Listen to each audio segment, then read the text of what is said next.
What is going on, world? What's up, everyone? It's Zero here. Today I'm bringing you guys a brand new StarCraft 2 video. This one features two of the best players in StarCraft 2 currently. Spawning here in the top right-hand corner of Cerulean Fall LE, playing with the red Zerg pieces. He won BlizzCon in 2017 and wants to repeat as one of the only players in history to do it. His name is Rogue. And his opponent spawning in the bottom left-hand corner, playing with the blue Terran pieces. He's one of the best in the world with the Terran race. His name is TY. So guys and girls, this game and this series in particular was played at BlizzCon and was the quarterfinals of BlizzCon and of the global finals, which, you know, at BlizzCon is the global finals of StarCraft 2. So this game, of course, is going to be massive, and every game in this series has to be, you know, you have to really take it for what it is, and that is one of, you know, a very big game for both of these players. So every game does count. It's a best-of-5 series. Rogue seems to be going for a hatch gas pool on his end of the map, whereas on the opposite side, it looks like TY is going for a standard barracks, of course, into the refinery. And it looks like he's probably going to go ahead and get that natural command center down here relatively soon. So pretty standard on both ends. It looks like Rogue is deciding to go for a very quick third hatchery here. So it does look like Rogue is planning on playing, you know, a macro-focused game, at least at the earlier stages of the game here. TY is going ahead, as I said, and now is dropping down that command center. Gonna have a Reaper is gonna start moving across the map here, and as that Reaper is starting to move across the map, TY decides to move into the factory production here at his main base. Rogue seems to, you know, of course, just kind of going for the standard build order for a Zerg player in the current meta of StarCraft 2. Going for the Zergling speed upgrade relatively early. I'm surprised he's actually not getting more queens out at this point. He's getting one out immediately. But other than that, no queen yet at his main base. So that's kind of interesting decision-making by Rogue early on here in the game. We'll have to kind of keep an eye on that because a lot of Zerg players are deciding to go for, you know, numerous amounts of queens throughout the course of a match. That being said, it does look like a couple more queens are going to be on that production tab as I'm saying that. So, looks like Rogue is going to get some more queens out here. Looks like an orbital command is going to be coming out of that natural command center. Looks like our tech of choice here is going to be a starport and then double Hellions, which is pretty standard against when a Terran player is going up against a Zerg. When you have a lot of Hellions, that can be an absolutely a super annoyance, I should say, for a Zerg player to have to deal with, is a lot of Hellions or, you know, some Hellbats. Something that the Zerg definitely dreads at certain points in the game, because those Hellions in big numbers can do substantial damage. As that starport is being constructed, it looks like there is going to be a tech lab going onto that starport, and we're really looking like we're setting ourselves up here, guys, for a macro-focused game between these two players. Does look like TY is going to maybe test the waters a little bit just to see if he can kind of get any current scouting information with these Hellions and Reaper. Looks like a Roach Warren is now going to be going down here for Rogue.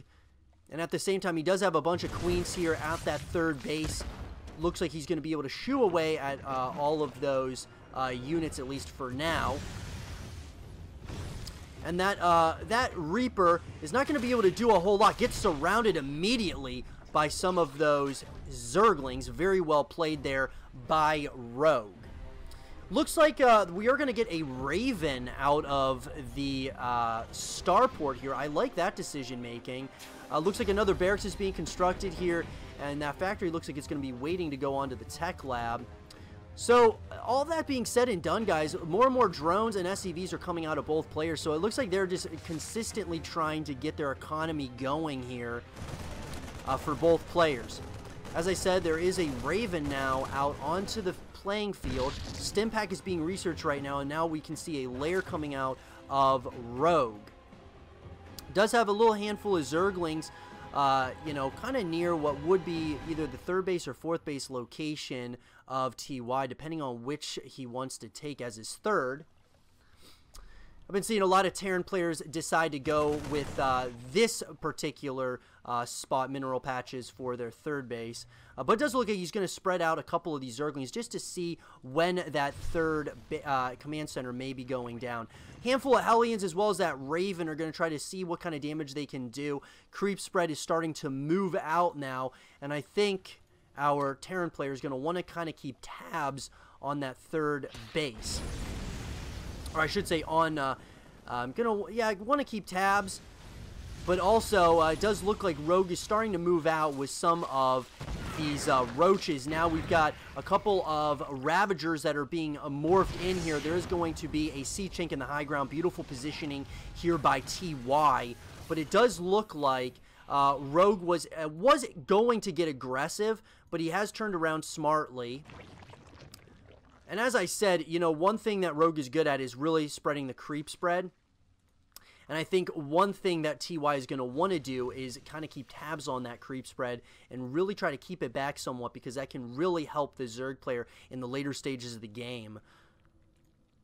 So, it looks like, guys, both players giving each other a good amount of respect. I mean, Glau Reconstitution coming up here. Both players getting their +1/+1 upgrades for their ground-based units. And so it looks like they're going to be playing, you know, the macro focus game between these two players. Looks like Rogue is trying to get a little bit more of some scouting information here on his side, or I should say on TY's side of the map here with one of the Overseers.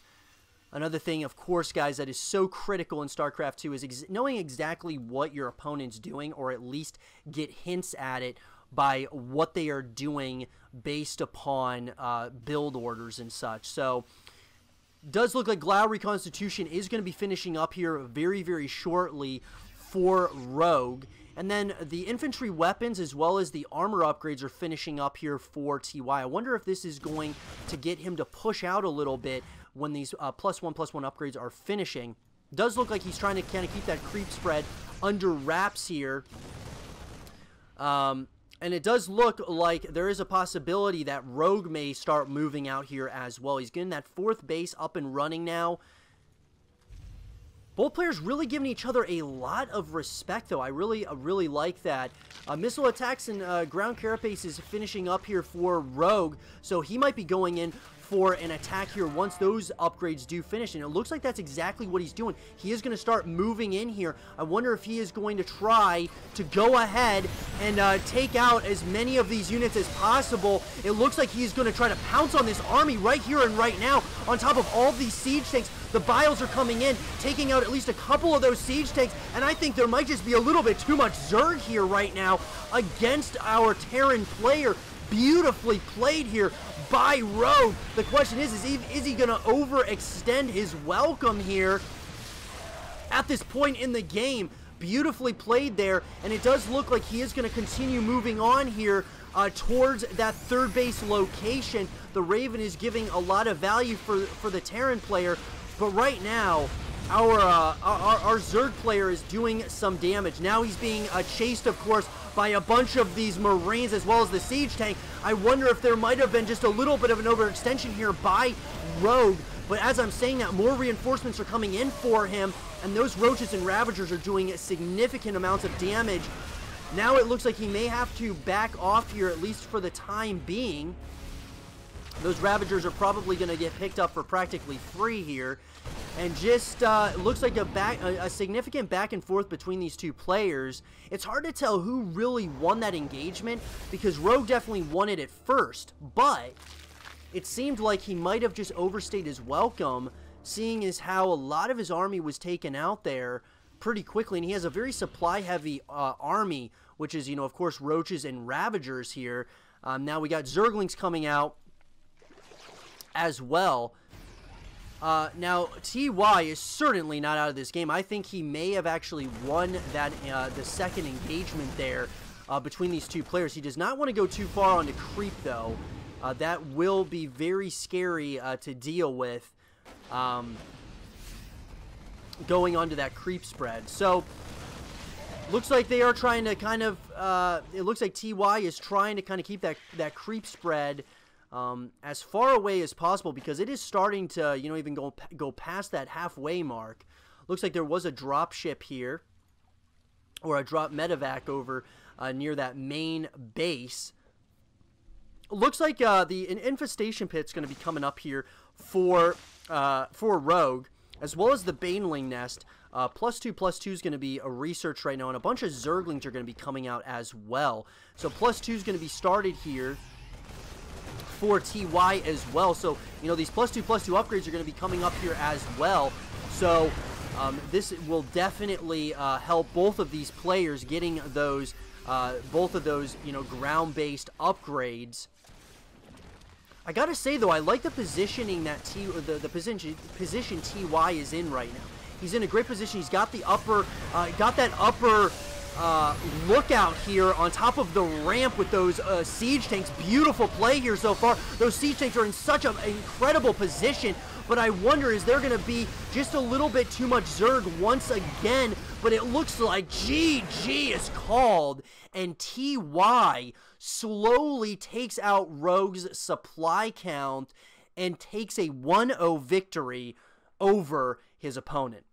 I hope you guys did enjoy this game between Rogue and TY, and if you guys did, leave a thumbs up, subscribe for new, stay positive, and as always, I will see you guys all in the next one. Peace.